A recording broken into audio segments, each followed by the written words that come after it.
कजली तीज की कहानी। एक साहूकार था, उसके 4 बेटे थे। 3 कमाऊ थे, चौथा कमाऊ नहीं था और कोढ़ी था। सारा दिन वह वेश्या के घर पड़ा रहता था। उसकी पत्नी रोज उसे वेश्या के घर छोड़कर आती, फिर वापस लाती थी। उसकी पत्नी दिन भर देवरानी जेठानी के यहाँ काम करके अपना पेट भरती थी। कजली तीज आई। उस दिन उसने सब देवरानी जेठानी के यहाँ दाल शक्कर पीसी, सबकी चक्की झाड़कर उसने किसी तरह अपना पिंडा बनाया। शाम को नीमड़ी माता की पूजा की, चंद्रमा को अर्घ्य दिया, फिर अपने पति को वेश्या के घर छोड़कर आकर पिंडा पासने लगी। इतने में ही पति आया और बोला, खोल किवाड़ खोल। उसने किवाड़ खोला तो उसका पति नशे में चूर आया।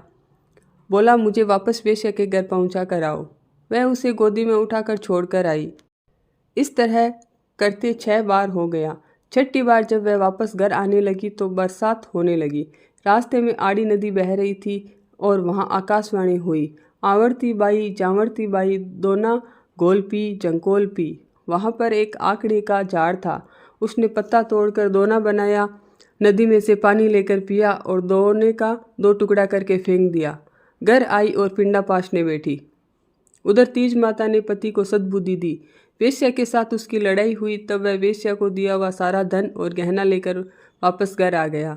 रास्ते में उसने नदी में स्नान किया तो उसकी काया कंचन सी हो गई। घर आकर बोला, बार बार खोल तू किवाड़ खोल। पत्नी बोली, अब मैं किवाड़ नहीं खोलूंगी। तब पति बोला, तू किवाड़ खोल, अब मैं कभी वेश्या के यहाँ नहीं जाऊंगा।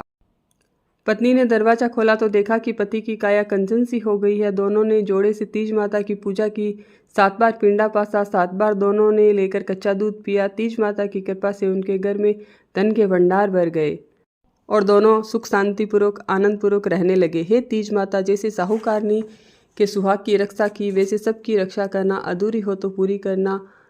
बोलिए तीज माता की जय।